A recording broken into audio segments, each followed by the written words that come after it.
500 से ज़्यादा लोग मर चुके हैं। यूएस और इजराइल ने भी ईरान में इंटरवेंशन की धमकी देने लगा। एक यूएस डॉलर का कीमत 1.4 मिलियन ईरानियन रियल के बराबर हो चुका है, क्योंकि लोगों के पास जब पैसा नहीं होता तब उनके दिलों में डर भी नहीं होता। इस प्रोटेस्ट के लिए कोई भी पॉलिटिकल सलूशन नहीं है।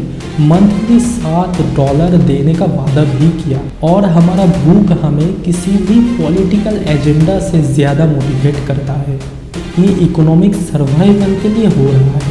का इंटरनेट कनेक्शन एकदम बंद कर दिया ताकि हमारे पास कोई भी इंफॉर्मेशन ना पहुंच सके।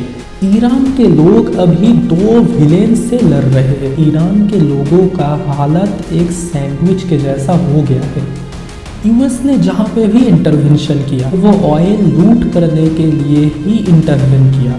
यूएस ईरान में उतना आसानी से इंटरवेन नहीं कर सकता, लेकिन ईरान में ऐसा कोई प्रो यूएस ऑपोजिशन नहीं है और मिडिल ईस्ट का ये पूरा एरिया एक वार जोन बन सकता है।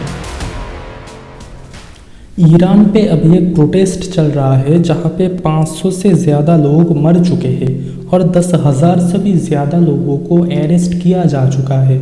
और वहाँ के गवर्नमेंट का कहना है कि 100 से भी ज़्यादा सिक्योरिटी पर्सनल्स भी मर चुके हैं। लेकिन ये प्रोटेस्ट का एक्चुअल रीज़न क्या है? इसका रीज़न है वहाँ के इकोनॉमिक कंडीशन। ईरान का करेंसी अभी एकदम नीचे जा चुका है। एक यूएस डॉलर का कीमत 1.4 मिलियन ईरानियन रियल के बराबर हो चुका है। कुछ महीने से ईरान में छोटे मोटे बहुत से प्रोटेस्ट हो रहे थे, लेकिन रिसेंटली तेहरान के ग्रैंड बाजार में ये प्रोटेस्ट बहुत बढ़ गया। और इसी के साथ साथ यूएस और इजराइल ने भी ईरान में इंटरवेंशन की धमकी देने लगा। ईरान का इकोनॉमिक कंडीशन तो अभी बहुत ख़राब है। वहाँ पे इन्फ्लेशन 40 से लेकर 70% के बीच में फ्लक्चुएट हो रहा है।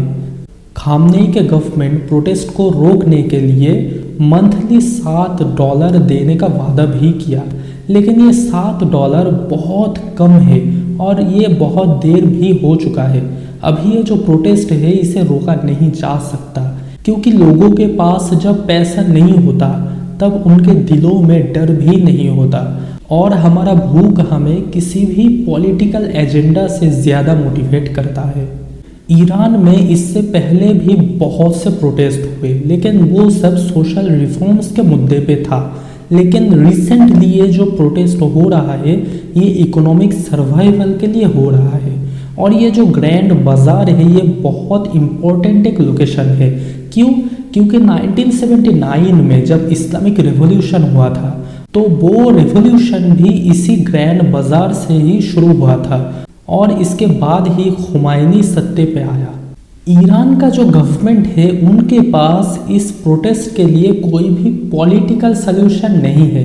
वो बोल रहे हैं कि ये जो प्रोटेस्ट है ये यूएस और इजराइल का एक एजेंडा है, और प्रोटेस्टर्स को वो दंगाई बोल रहे हैं, वो टेररिस्ट बोल रहे हैं और फॉरेन एजेंट्स बोल रहे हैं। और वहाँ पे उन्होंने क्या किया? उन्होंने वहाँ पे पूरा ब्लैकआउट कर दिया, वहाँ का इंटरनेट कनेक्शन एकदम बंद कर दिया ताकि हमारे पास कोई भी इंफॉर्मेशन ना पहुँच सके। और फिर प्रोटेस्टर्स को वो डेथ पेनल्टी के धमकी भी देने लगा ताकि वो प्रोटेस्ट छोड़ दे। इससे पहले भी ईरान में बहुत से प्रोटेस्ट हुए, जैसे 1999 में स्टूडेंट प्रोटेस्ट, 2009 में ग्रीन मूवमेंट, 2019 में फ्यूल प्रोटेस्ट, 2022 में हिजाब प्रोटेस्ट और रिसेंटली ये जो इकोनॉमिक प्रोटेस्ट है। लेकिन इससे पहले जो भी प्रोटेस्ट हुआ वो एक सोशल रिफॉर्म लाने के लिए प्रोटेस्ट हुआ, लेकिन ये रिसेंट जो प्रोटेस्ट है ये एक सर्वाइवल के प्रोटेस्ट है। ईरान के लोग अभी 2 विलेन से लड़ रहे हैं। उनके सामने 2 विलेन है। एक है इंपेरियलिज्म। 1953 में यूएस ने क्या किया? उन्होंने कू करके ईरान का इलेक्टेड प्राइम मिनिस्टर मोसादेक को हटाया और शाह पहलवी को मोनार्क बना दिया। यही से ईरान के लोगों के लाइफ में पहला विलेन का एंट्री हुआ।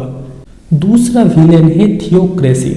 1979 में इस्लामिक रिवॉल्यूशन आया और खुमैनी सत्ते पे आया और एक थियोक्रेसी ईरान में इस्टेब्लिश हुआ। यही जो डिक्टेटरशिप है, यही है ईरान के लोगों के लाइफ में आने वाला दूसरा शैतान। और ये दोनों विलेंस ही एक दूसरे के खिलाफ खड़े हैं और इन दोनों विलेंस के बीच में ईरान के लोगों का हालत एक सैंडविच के जैसा हो गया है। क्योंकि ईरान के लोग जब भी इकोनॉमिक इश्यूज़ के बारे में बात करते हैं तो वहाँ के गवर्नमेंट क्या बोलते हैं, वो अपने न्यूक्लियर जो विजन है उसको सामने रखते हैं और सबको चुप कराने की कोशिश करते हैं।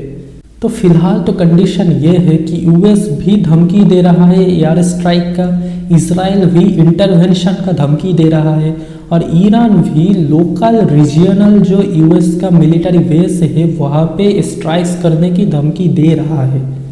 यूएस ने जहाँ पे भी इंटरवेंशन किया, चाहे वो इराक हो, लीबिया हो या सीरिया हो या रिसेंटली वेनेजुएला में ही हो, वो कहीं पे भी डिक्टेटरशिप को ख़त्म करके डेमोक्रेसी लाने के लिए इंटरवेन नहीं किया, बल्कि वहाँ पे वो ऑयल लूट करने के लिए ही इंटरवेन किया। वेनेजुएला में वो आसानी से इंटरवेन इसलिए कर पाया क्योंकि वहाँ पे प्रो यूएस एक लोकल ऑपोजिशन था, लेकिन ईरान में ऐसा कोई प्रो यूएस ऑपोजिशन नहीं है, इसलिए ग्राउंड में यूएस का कोई सपोर्ट भी नहीं है। तो यूएस ईरान में उतना आसानी से इंटरवेन नहीं कर सकता। लेकिन सवाल ये आता है कि अगर यूएस इंटरवेन कर ले और ईरान से थियोक्रेसी हटा भी दे, तब भी क्या ईरान में डेमोक्रेसी आएगा या बस यूएस अपना ऑयल ही लूट करता रहेगा? अभी का सिनेरियो तो ये है कि प्रोटेस्ट के वजह से ईरान का मार्केट्स बंद है और ईरानियन गवर्नमेंट कुछ भी करके इस प्रोटेस्ट को रोकना चाहता है और यूएस और इजराइल भी इंटरवेंशन करने की कोशिश कर रहा है। तो हो सकता है कि यूएस और इजराइल इंटरवेन कर दे और रिटेलिएशन में ईरान भी कुछ कर दे, तो ईरान और मिडिल ईस्ट का यह पूरा एरिया एक वार जोन बन सकता है। इसी के बीच में ईरान के लोग दो शैतान से एक साथ ही लड़ रहे हैं। एक है यूएस का इंपेरियलिज्म, दूसरा है खामनेई का थियोक्रेसी। अगर ईरान के लोग थियोक्रेसी को हटाने में कामयाब रहे और कोई फॉरेन पपेट सत्ते पे ना आ जाए और ईरान में एक ऑटोनोमस डेमोक्रेसी कायम हो जाए, तब ही ईरानियन लोगों को सही मायनों में फ्रीडम मिलेगा।